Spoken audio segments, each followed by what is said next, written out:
Marcel, where are you going with that disc? You are not putting that on again. Marcel, okay, if you press that button, you are in very, very big trouble. Attention. Everybody stop what you're doing. It's time for The Unwritten Rule, a Mizzou sports podcast brought to you by the Believe Network, alongside Payton Haverman and Kenny Van Doren. Here is your host, Jack Knowlton.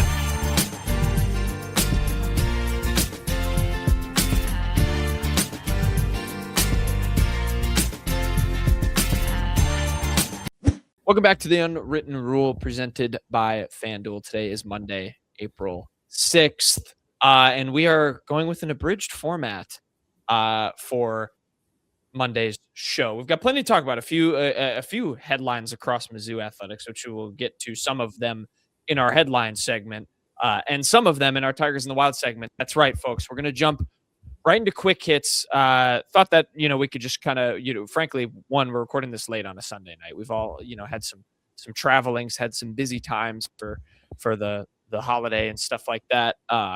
So that's part of the peek behind the curtain reason. But also just thought, switch the format up, do a little bit, jump right into quick hits for the one time.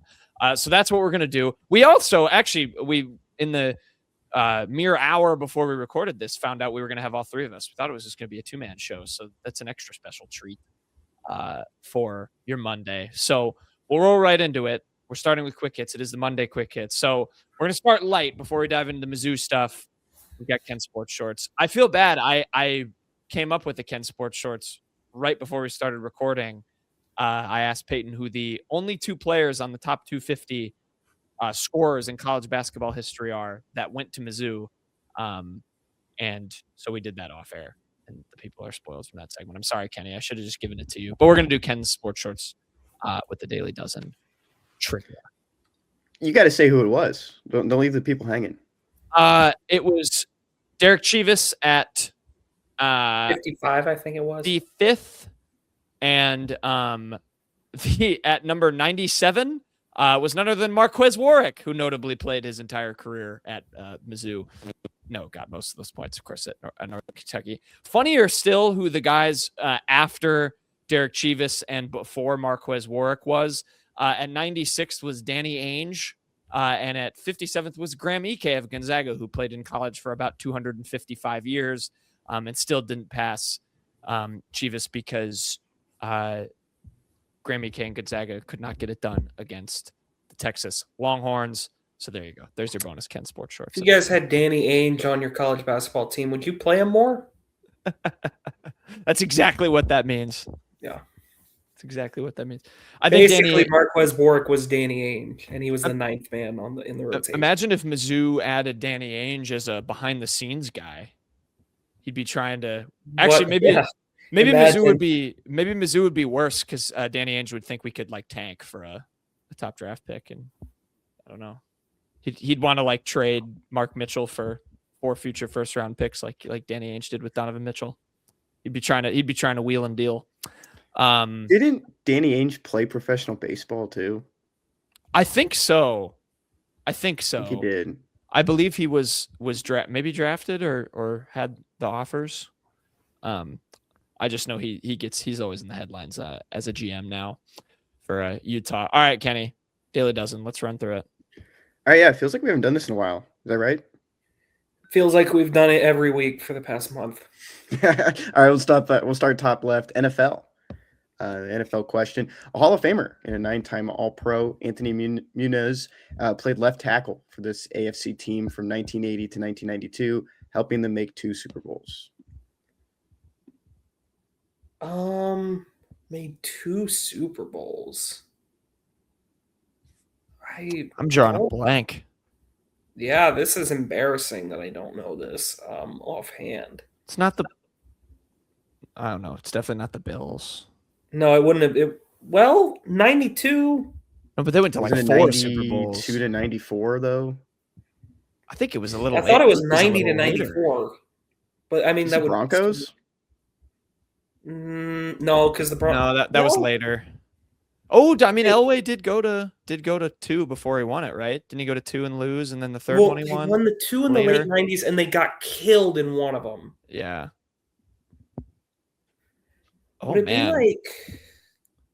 He didn't play for the Ravens, did he? But the Ravens weren't the Ravens. Not the Ravens. They weren't around. Trying to think like... Wait, we should just do the AFC. Patriots, Jets, Dolphins, Bills. Maybe the Bills, not sure. Maybe Bills. Browns, Steelers. Steelers? Keep going. Bengals. Was it the Bengals? I think because they played the 49ers. Okay, go Bengals. I think it's Bengals. This could be good. Nice. Good job, Nice Payton. deductive reasoning from us.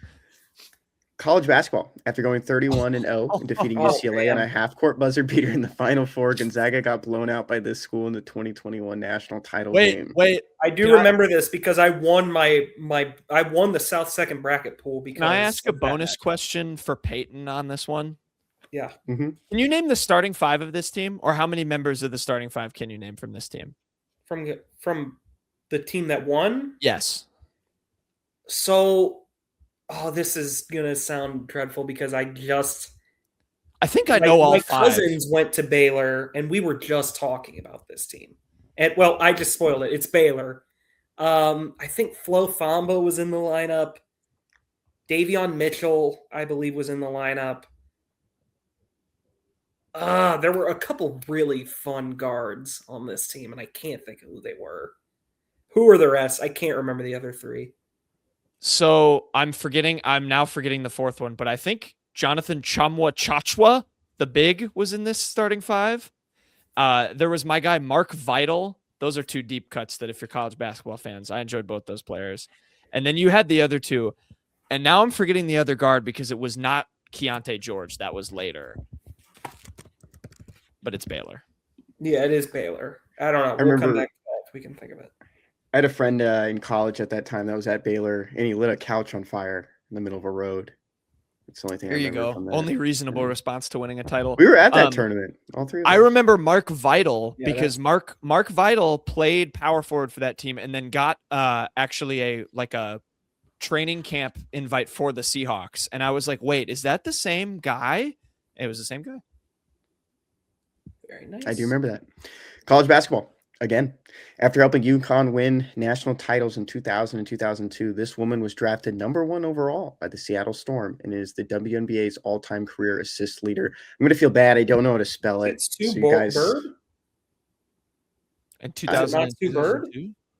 Yeah, I thought it was Sue Bird, or is it who's the one who just retired? Is it not Brianna Stewart? Oh, it might be. It's 2002. No, it's 2000 and 2002. Oh yeah, Brianna Stewart was way later, wasn't it? Yeah, I think it would be Sue Bird in Bird, middle school. Yeah, I think you're right. I don't know because I don't know if Sue Bird was. It's not Taurasi. Yeah. No, it could be Taurasi. Where did Tiana Taurasi go to UConn? I don't remember. I figured all of them did. Everyone went to UConn. There's a few Notre Dames, Stanfords, and there's a Delaware in there. But Gino Auriemma, angry guy, by the way. He apologized. He did. We'll just go Sue Bird, and then look in double depth. It might be Sue Bird. Okay, yeah, Sue Bird. Okay, I think we're just overthinking it. We overthought it. Not me. Geography. The second most populated city, beginning with Y in the U.S., is this city in Arizona? Yuba City? Beginning with a City. Y?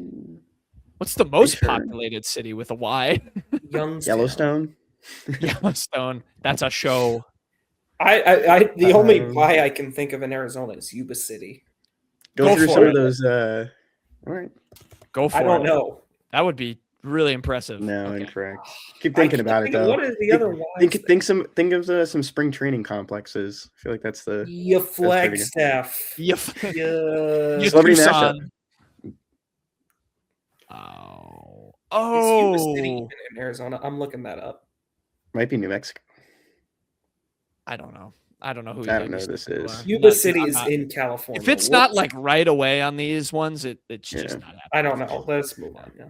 Snacks and candy. The words pure fresh are found on the gum variety of this gum mint brand. As a gum guy, I feel bad. I don't know. I have no idea. Hello, gum guy. I also don't know. Mentos? We can do that. Correct. Kaboom. Oh, kaboom. Yeah. Television. Any kids watching at home? Any parents maybe driving, their kids to school? Kids, if you have a bottle of Coke in your parents' kitchen, grab a thing of Mentos and put them in there. They'll love that. What happens? Do it in their bedroom too. Yes, yeah. Do it in a carpeted surface. Named after a term miners used upon finding large veins of silver and gold. This iconic NBC Western ran from 1959 to 1973 and is regarded as the first major network Western to air in color. Oh, what was the... Payton, you should know this. Why should I? Yeah, you always talk about during this veins time. of diamonds and silver and gold in Minecraft. I feel like What you did should know they this term. What did they say when they found What are you talking about? It's definitely like Icaramba, but it's something like it's like Eureka? like something like that. I'm just thinking of like an old prospector just going like Could be Eureka. Oh, Yeah, I Kenny thought it took was his Eureka. shot. Eureka would be. No, that's like science. Movies. A student gets rejected by Stanford when his counselor messes up his transcripts in this 2002 comedy starring Colin Hanks, Jack Black, and Catherine O'Hara. Rest in peace. School of Rock. Honestly, I don't know. that's that era with Jack Black. He was in so many movies. It's definitely not School of Rock. It's not. I know, but like, I don't know what other? I don't know what I it don't know is. what it is. But it's not School of Rock. You can just guess it. I'm not gonna sit here with it. Music. But if you close your eyes, does it almost feel like nothing changed at all? Pompeii. And if you close your eyes, does it almost feel like ... Pompeii. Wait. Right. Oh. That is absolutely right. That No, one I thought it was having you finish the lyric because it just did the. No, it's always named the song. I got screwed up. What was geography? Yuma. Yuma. just Oh, I got my. Yuma. That's. You got your No! Yuma. You got your Yuma and your Yuba confused. Oh, I definitely mad. see I'm Justin mad about Long that. in the celebrity mashup. I do don't know see who that. that is. No I've idea. never actor. seen Hillary Duff's face before, apparently, because I have no Wow. idea. Television. That is. Bonanza. Yeah, I told you it was like Yeah. one of those words. I've never Just so heard you watch of any the guy subscribers to Bonanza, Mizzou today, we'll Orange see County. that. Never seen it. We'll see that in an article in about 2 days. Okay. Dennis Gates walked into the transfer portal and went, Bonanza! Bonanza. Orange County was a TV show for those. Much to the chagrin of other First- portal schools. First presser. Dennis, what was your reaction when Jason Crow first gave you a call and said, Oh my I'm headed to, oh, look at that, and said I'm headed to Mizzou. Dennis, I was excited for our program, and I said, Bonanza. We got a gem. Okay, this is just funny. Tiger in the Wild, Kenny. My Tiger in the Wild, Payton Haverman, everyone, and it's funny. You only have like 5 shirts, and there's a good rotation of them. And I have it a is lot of funny- shirts. I wear like 4 or 5. 5. Yeah. Do you know why? What color shorts are you wearing? Purple. They're black right now. They're not purple. Okay. Do you know why? It's just because they're the first 4 or 5 in my dresser, and every time I wash my clothes, I just put them right back on top. I can't do that. You got to go under. Just stack Gotta them put them underneath. under. Yeah. There's too many. It's too much effort. All right, Tiger in the Wild goes to Payton Haverman. It is Peyton's birthday. Jesus has risen from the tomb. Okay, And- whoa. And All Peyton Kenny has risen declared our- risen from his mother's womb 25 years ago today. I'm more How much of this is going in the show, I wonder. I was more That was a good concerned that one. I was more working on concerned that all day. whether or not you celebrate Easter, the fact Yeah. that Kenny almost forgot like what is celebrated. No, I just didn't. What happens? I almost said arisen from the tomb, but then but he has risen from the tomb, and Peyton has risen from There his was mother's just a womb long pause 25 there, years and ago today. I was just like, Thanks oh, for the no. birthday wish. Yes, happy birthday, Peyton Joseph Haverman. Happy birthday, the third. Peyton. Did you get any good gifts? New shirt, maybe? I got the final Missouri basketball jersey that I was missing. I now have all 3 colors: gold, white, black. That's a 4-year process that's now come to a close. That was literally the only thing I asked for, and I got it. So Nice. Congratulations. on accomplishing. What's your Tiger in the Wild, or who, or whom, or what team? I don't know. Tiger in the Wild. Tiger in the Wild is going to be get him back in here. Yeah, I'll let him back in. I forgot about this. Is going to be Mizzou volleyball, because flashback to when Kenny said, "Oh, why would they put the volleyball court on the infield and the outfield? That doesn't make any sense." And here we are. Aaron Ladd TV tweeted this. First look at Wrigley Field layout for Mizzou volleyball versus Nebraska, September 6th in Chicago. And it has the hardwood court on the infield dirt and the outfield grass, because they're on the hardwood. It doesn't matter where the court is set up, Kenny. So there, I'm right. You're wrong. I want to hear you admit it right now. Yeah, because every rendering you've ever seen is always the finished product. I feel like I follow a lot of Royals fans on Twitter, and they're always seeing new renderings of their future stadium in downtown Kansas City. This is so shameless. I mean, do we even expect this to happen? Comparing a stadium building? Are we expecting this to happen? Volleyball court render? September 6th in September 6th in Chicago. Come on, there's going to be some weather. We know that. Yeah, we'll see. Time. I mean, I'll believe it when I see it. I'll believe it when I see it. Do you think it just like it gets to September and it's all of a sudden 30 degrees in Chicago? He might, yeah. Yeah, you definitely do, and that's not how it happens. Do you remember when the Red Sox and Yankees played in the wild card like 2 years ago in 23 or whatever it was? Weather was perfect when Garrett Cole got shelled. Yeah, why are you talking about Boston? Because it's further north than Chicago. In theory, it should be way colder.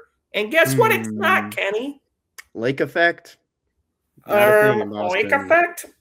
Hey, I'm just saying we'll see it. We'll see it when it happens. I don't, things change. According to my calculations, the dew point renderings can change. Kenny, admit it. Nope. Why would they even render it then? For people to talk about it. Exactly what they want. But why not put the render if they? Do you think they didn't consider the possibility of the Can I ask how would they do it differently than what they're showing here? Because if they like turned it around, move it back. Just move it into the grass. I mean, you even look like it's different. Remember, your reasoning was they can't put it on any of the infield because the mound is there. No, that's not what I'm talking about. The surfaces between dirt and grass are different feelings. So, like, there's going to be a little bit squishier. It's going to be a little squishier on the dirt. Do you think they didn't consider the surface underneath is not the same as the surface underneath on the grass? Don't think that impacts. Kenny, do you see the like? I saw this impacted when they had that basketball game on the quad a few years ago. I will say that was very shoddy work. I was covering the team that season. I remember going out to the quad like the day of, and it was like not even assembled like hours before that thing was actually taking place. But that was on the, you know how the quad is. This is a real stadium. The quad's got, lumpy spots, and it's not like it's bulldozed out like a stadium field would be to be completely evenly flat on the grass. I think, Kenny, I don't know. I don't know if you've got a leg here. I don't think you have a leg. We'll see it when it happens. I do love the sort of it feels like it'll be like a WWE style entryway, Payton, with coming out of the dugout. They've got this long run up that they'll do up to the court. That'll be kind of exciting. They can play the fight songs, and they can gesture and talk. Everyone could have their own song. I mean, shoot. Yeah. So, yeah, tough one for Kenny. Next, tough one, Kenny. My Tigers in the Wild. I'm gonna go with the Mizzou. Hashtag Payton was right in the comments, by the way. Payton was right. I have to agree. I will give it to Mizzou Gymnastics. Unfortunately, the season over for Mizzou Gymnastics. Lost in the Sweet 16 equivalent of the gymnastics tournament. Lost in their regional, or came third in their regional, I should say. So won't advance on to Fort Worth, where, of course, they got to last year. We're in a very tough regional, of course, with the number one team in the country, Oklahoma, as well as a ranked Arkansas team. Lost to both of them. Did beat Ohio State 197.225 to 196.7. to take third in the regional, but the season did come to an end. Couple shout outs. Hannah Horton. She got her 22nd event title of the season. That was the most on the team. Tied for first on uneven bars, 9.925. And then Kennedy Griffin, a season best for her on floor, 9.95, to earn her third event title. So a couple of individual honors there, but the season in the books for Mizzou. Gymnastics, I mean, still kind of, I think, right where they want to be as a program in terms of competing in a very difficult conference. And they were in a tough region, but could not get out of Lexington, unfortunately. That's tough because I definitely quote tweeted when Missouri beat Arkansas earlier this year. I quote tweeted it with Arkansas is a nothing school. Tough luck. But again, you're right. If this is going to be considered like a step backwards, I think Missouri will probably be just fine going forward in gymnastics. I would agree. Have any Arkansas fans found that yet? They're not in your replies yet? No, because it's not track and field, so I don't think they care. There you go. Considering that seems to be all they like to talk about. That and basketball recruiting. Good spin back. Good spin back. Headlines. Kenny. My headline this week, Payton, would you like to read it? Oh, you're in a bad mood. Hashtag I'm not in a bad Payton. mood. This is a fun mood. Top 20 overall recruit, Quentin Coleman, commits to Illinois. This happened on Friday. Got word that the Mizzou visit was canceled. Everything was trending towards Fighting Illini. He visited them earlier in the week, Monday and Tuesday. And of course, Fighting Illini got a chance to play in the Final Four. Ended up losing. Well, we'll talk about it in a sec. Oh! What was that? Ding. But yeah, Quentin Coleman, he was choosing really between Missouri, Texas Tech, and Illinois in that group. Ended up getting to Illinois first, and Illinois sealed the deal. The top player in the state, played at St. Louis Principia, made a pretty big rise, and got out of his NIL or NLI with Wake Forest. He reopened his recruitment. Missouri re-entered the picture. Dan Skates went to see him in person at school. Missouri had a visit scheduled for this is the following weekend once the dead period was over. Ended up now working out for the Tigers, and just one more spot to approach in the transfer portal. You kind of put it there. I mean, the silver lining is they can maybe get someone more proven. Not that Coleman seems like he's going to be a slam dunk, but he wasn't going to be cheap. He would have taken a spot out of the portal, and I do want experience. Personally, I would still like to see a lot of experience around Crow and company. But it's a miss, no doubt about it. I mean, that's a tough pill to swallow. I'm sure Coleman, seeing what happened with Wagler this year, kind of hard to ignore something like that. That's a pretty compelling sell. So tough for Missouri. They got to shake it off. Hopefully you can reallocate whatever Coleman was going to cost, because I'm sure it was not cheap, and put it towards the portal. Yeah, I mean, again, the Wagler, example and how far Illinois ended up going in the tournament versus how far Missouri has gone in the tournament is, a fair enough distinction. It's never fun to lose a recruit to a rival, especially an in-state kid. But something tells me, I mean, Mizzou fans, kind of had always looked at this as a potential cherry on top of an already really elite recruiting class. I think, you might be a different level of frustrated if there's not the likes of Jason Crow and Tony Bryant coming in already. That's just the reality of it. But yeah, I mean, Mizzou's going to have to figure out how to defend Quentin Coleman in a couple of months when those two teams match up again. So yeah, tough one for Mizzou. Now makes the really good podcast that me and Payton recorded on the potential roster with him in at a moot point from just like 2 weeks ago. So that's how it goes in this business, I suppose. Payton, Kenny alluded to it, your headline, speaking of Illinois. My headline is going to be UConn ends Illinois' Final Four run with 71-62 win in national semifinal. This got a little tighter than it probably needed to be. Illinois definitely made a game of it. But man, this turned into a total just drag out fight in the final. 10 minutes or so. And UConn, even in a year where it felt like maybe they were a tiny bit down for UConn standards. I mean, they were better than last year, obviously, but this year still didn't feel like they were maybe at the level of those two national title teams. They are now playing for a national championship the day this comes out. So UConn, man, they are clutch for Missouri fans. They could take out a lot of teams you would probably prefer to not see win it all.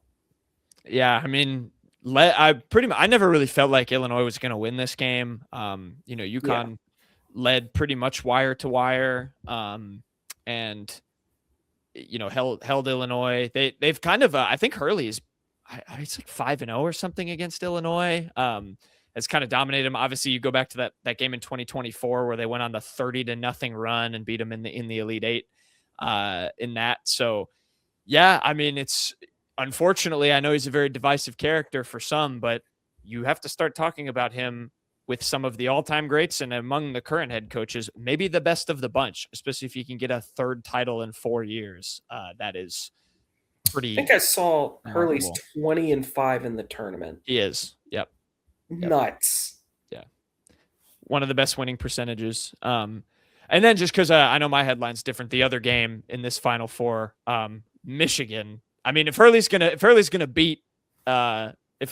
a title, he's gonna have to get through an absolute mammoth of a team. How shocked were either of you two watching that with what Michigan did to Arizona? That was pretty incredible. I did start to feel like, man, like this Michigan team is really good, like in their Elite Eight game, but man, I did not expect that. I thought these were the two best teams in the nation, and Michigan just handled, like, there was never a second where Michigan was not fully in control of that game.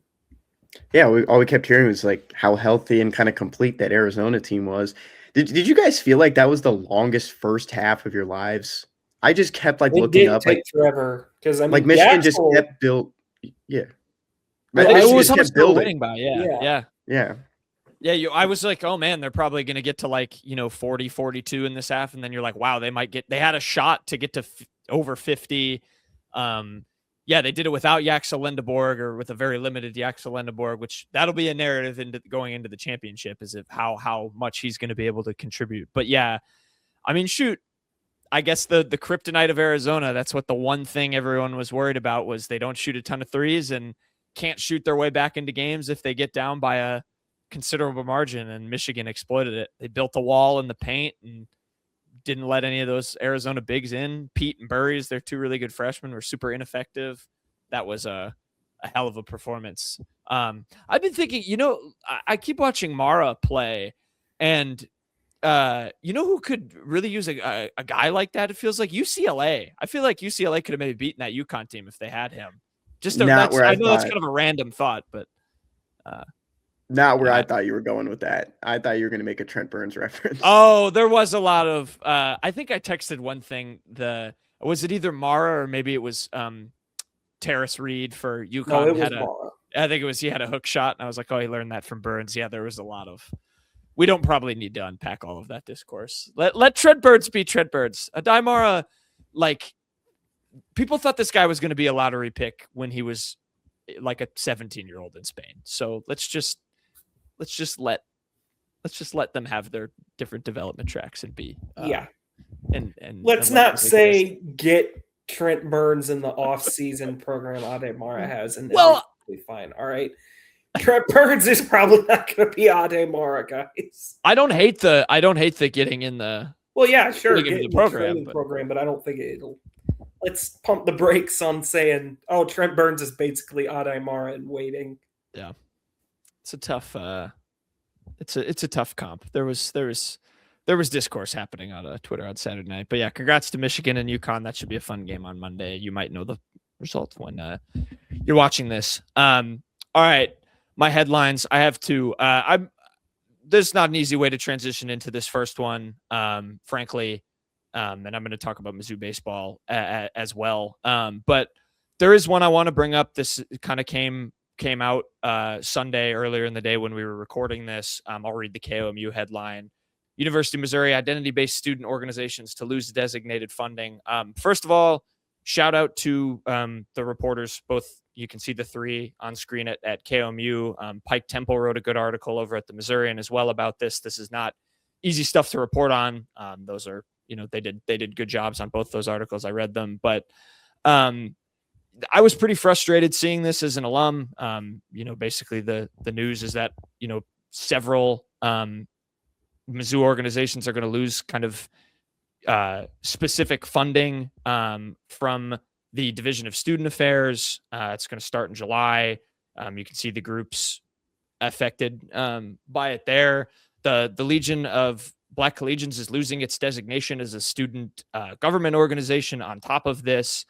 And it just, I wanted to acknowledge it, frankly. And, being a Mizzou podcast, being an alum of this university, I was very frustrated to see that. I know you can read on the university, this KMU article has the university's response to it and how it's they're talking about how it's a reflection of funding calls and things from the federal government that goes up, beyond just Mizzou specific, but they made these decisions and I don't agree with them. And I think they're pretty frustrating. Quite frankly, it's sort of a sad example of, I think, where the direction a lot of universities are unfortunately going in. Of course, Mizzou got rid of its DEI program, I believe in 2024, which it's just more steps in the wrong direction, in my opinion. And so I want to, us having a Mizzou podcast, I want to use that as a platform to express my disappointment at these decisions. I think these are important organizations. They serve, a wide variety of students on campus and provide important spaces for them to organize. And I wasn't a member of any of those organizations, but I would certainly be frustrated if anything, I had its funding stripped and had a unique format of funding stripped. And I don't think it's right. I'm not the most well-versed in all of this, but I was very frustrated to read this as an alum. Again, I commend KMU and the Missourian for how they've reported on it. And I'm glad they're reporting on it.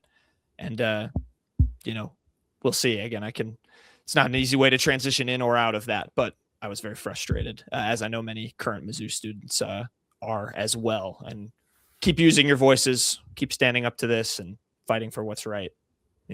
I want to try to do the same as someone with a platform. So that is my first headline. My other headline, I didn't want to solely end on I respect that you one. Yeah, speaking on it. You definitely.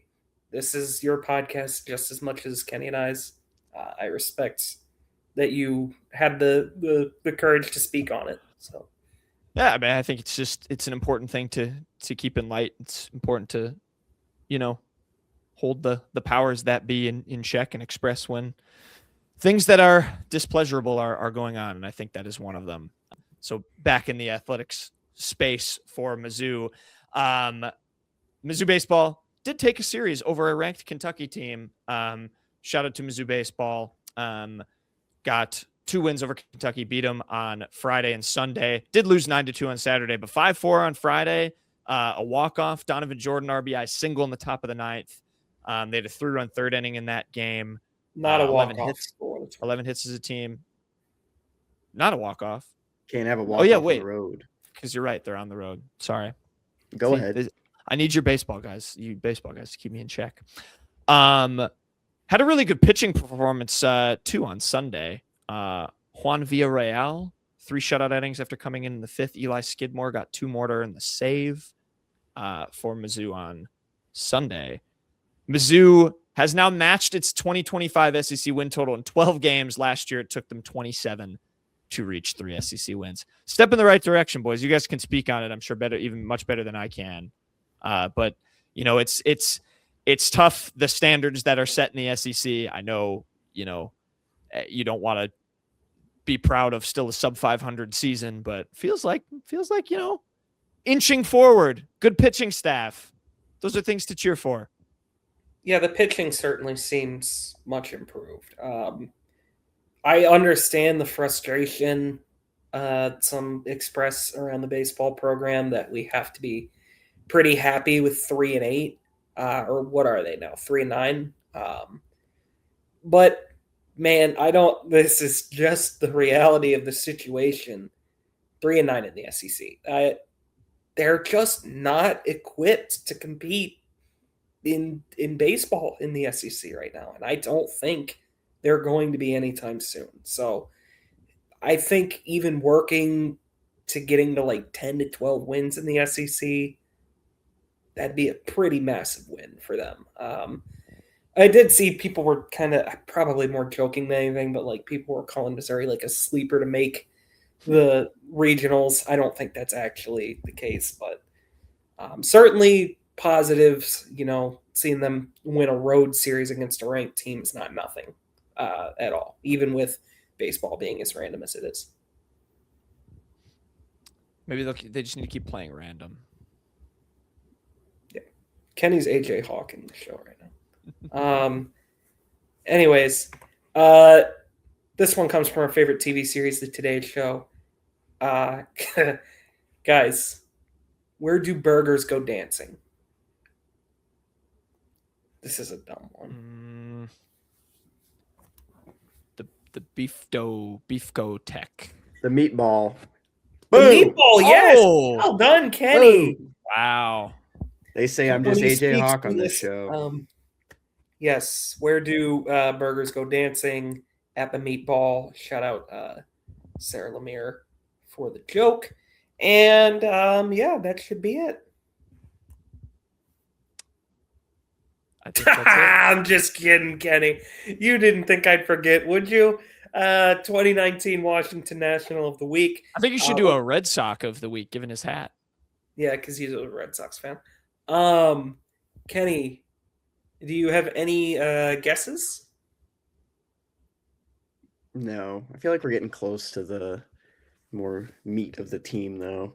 How about you do Adam Eaton? Do Adam Eaton? I brought up Adam Eaton earlier. You today. did bring up Adam Eaton, and you know what? Just for that, I will switch off of mine, and I will go with Adam Eaton for you.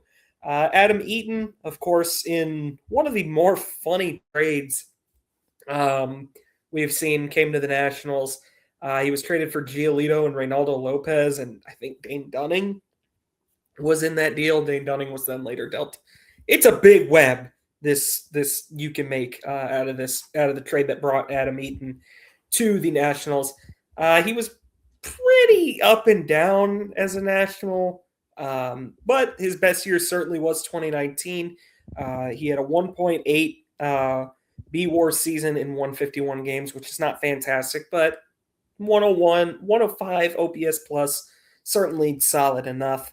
And yeah, 65 walks to 106 strikeouts. That's not that bad, honestly. So there you go.